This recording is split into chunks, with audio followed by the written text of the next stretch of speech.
Enzo. What is up, everybody? That Car Guy Eddie here, and today another video. I am here with Enzo Dog. Yes, he's very excited to be part of the video today. Yes, he is. Anyways, smash the like button for Enzo. Today's video is actually on my 2018 Harley Davidson. I know that this is something new, and why not do a video on it? I've had it now for about a month. I know because I've made a payment on it, and I think I can accurately review and see if I'm happy with my purchase or not. So for those of you that have been following the channel, you've actually probably seen that a couple of months ago, I bought my third Harley Davidson, and that was a 2012 Electra CVO. What's up, Layla? Hi. I was gonna grab Enzo. Take him. Come on, Enzo. Enzo.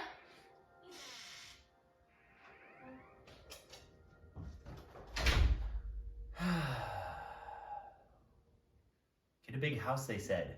You'd be able to do something, they said.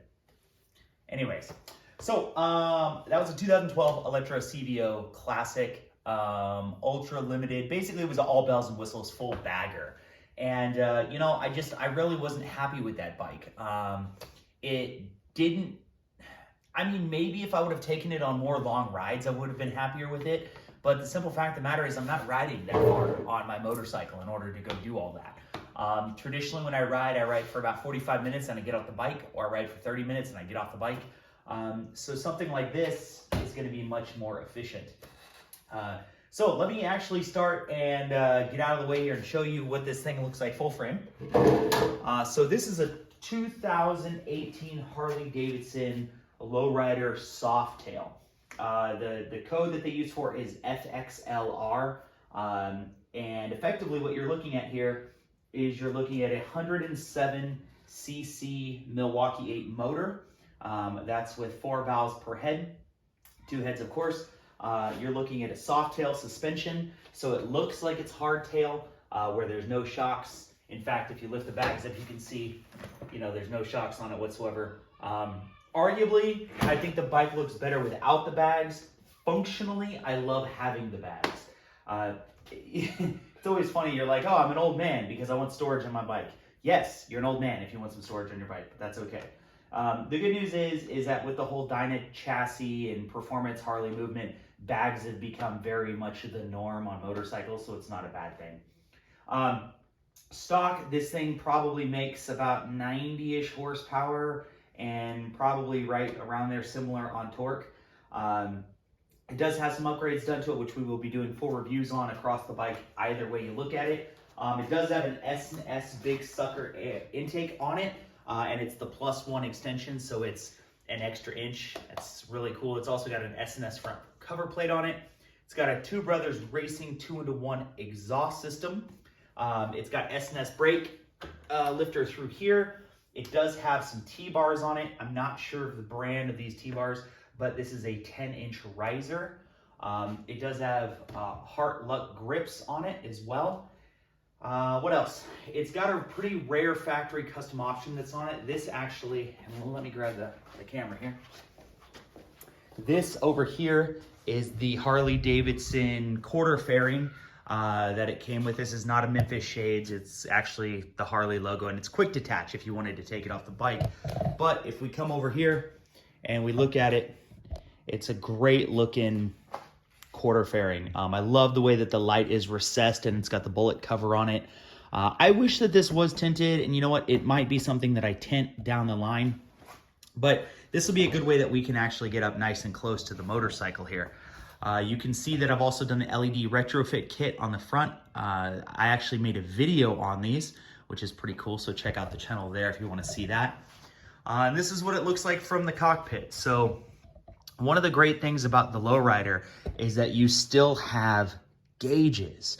So many of the other Harleys, the new ones, they have gauges on the triple clamp. So normally these bars are down here, and then you have a clamp, and then there's like a little watch thing. It's like this little quartz. It's freaking hideous. I like the gauges. Are they useful? Nah, but they do look good when the bike is stopped. You'll notice that this is not factory paint. This bike has been painted Arctic white by the previous owner, which is kind of cool, gives it that custom one-off touch. My wife did the graphics here. Shout out to Anissa. And if you get in closer, you can really see that nice 107 Milwaukee 8. Here's the Two Brothers Racing exhaust. Sounds great. I did put rear pegs on it so that I could throw the wife on the back. That's exciting. It also has the Saddleman step-up seat, which is kind of cool. This is something that I never thought that I'd like, but after riding with it, I love it. It's not just how comfortable the seat is here, it's how comfortable the seat is here. Because let me tell you, when you're riding this thing, you need everything you can to hold on, and that is a great little option to have. It does have mag wheels on it. One of the downfalls of the 2018 and 2019, well, one of the downfalls of the Softail is that it only comes stock with one brake rotor on one side. Now, from a looks perspective, I like that. From a performance perspective, I don't like that. You actually have to step up, I believe, to the S to get dual front disc rotors. But it is a Harley. You shouldn't be riding it that hard in the first place. Come over here. You can also see that I have the Screaming Eagle upgraded wires there, 8mm wires, which are nice. And then as you come back over here to the back, got a custom dynamics taillight and also the plate modification here. So let's talk a little bit about the motorcycle. What do I like about this one? Why do I think that this might be one of the better Harleys you can get if you're coming from a sport bike? And I'll tell you why. Simple fact of the matter is that the last cruiser bike that I rode was my Indian. I think that was a 2015. It was a Scout 60. And I really honestly got used to that bike. Gotta make sure my buddy's in the picture. I really did get used to that bike, you know.